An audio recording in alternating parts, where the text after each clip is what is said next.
A majestic white antelope once roamed most deserts of the Arabian Peninsula.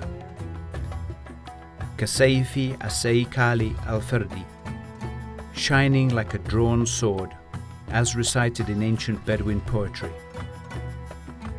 This is the extraordinary Arabian Oryx.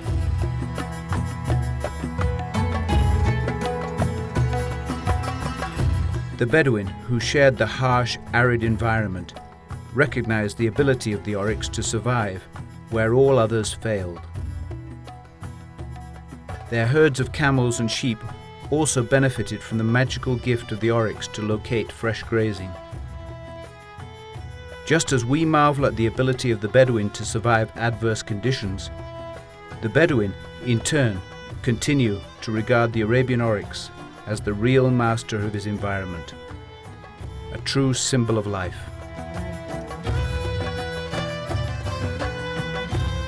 Hunting, using four-wheel drive vehicles and automatic weapons, led to a rapid decrease of the oryx population and distribution, until the species was finally extinct in the wild in the early 70s.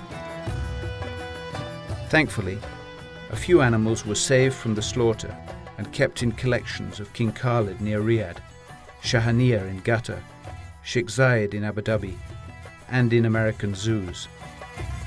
These animals bred in captivity and gave us the first glimmer of hope that one day the Bedouin symbol of life would once more roam the deserts of Arabia. In Saudi Arabia, the Arabian Oryx project started in 1986 with the creation of the National Wildlife Research Center in Taif. Reuniting the different bloodlines from all captive herds, 83 oryx were brought to the center. Well-honed breeding techniques, following good genetic principles, led to successful captive breeding and permitted the start of reintroduction programs. In 1990, the first group of oryx was released in the wild.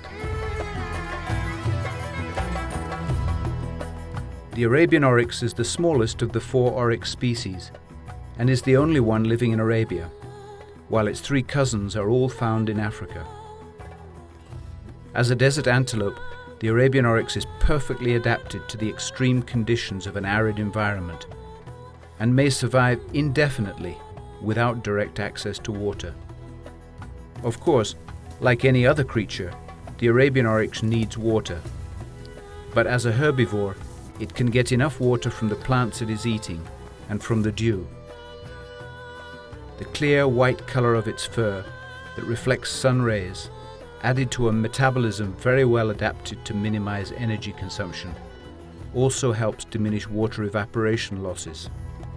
Amazingly, the oryx is 4 times more able to survive without water than the legendary camel.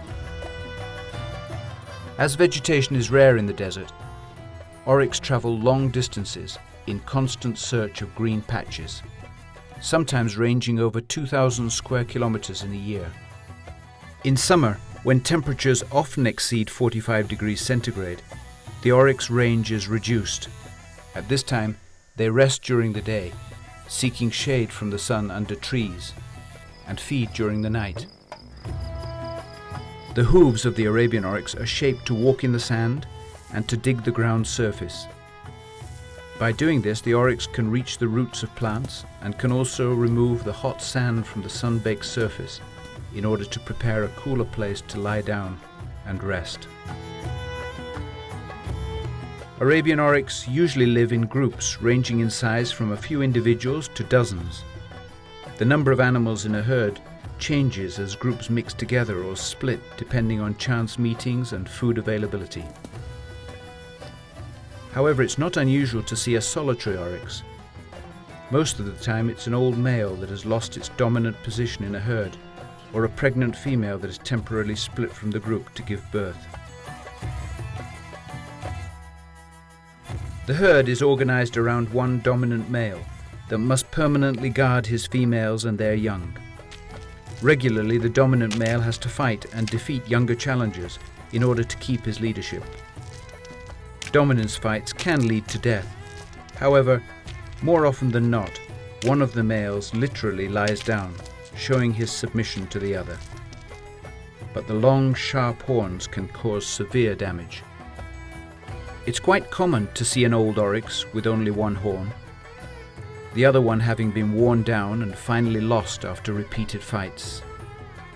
This might be one explanation for the mythical unicorn, or it could be that when viewed in silhouette, the oryx appears to have only one horn.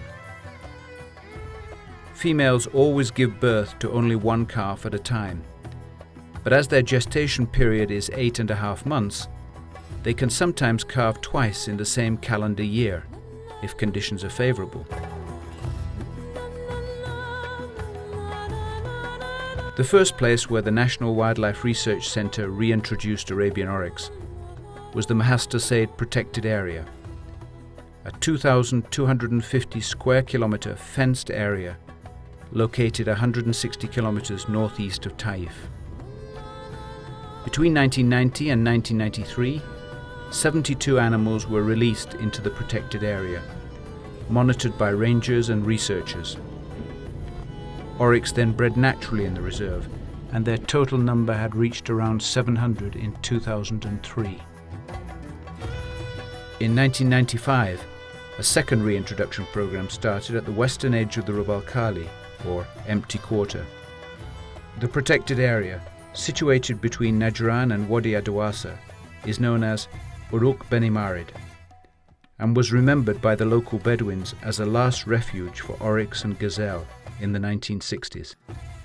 This time the protected area, that covers 12,000 square kilometres, is not enclosed, and oryx are able to move wherever they want.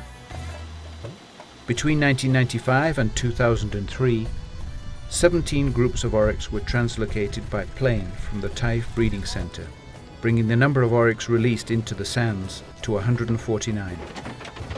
The animals started to breed naturally after the first release, bringing their total number up to 200 in 2003.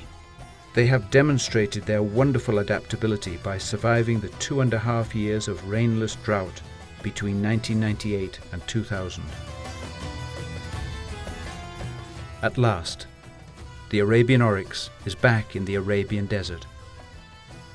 But from past experience of oryx reintroduction in Oman, it has become clear that poaching is the main threat to its long-term survival and rehabilitation.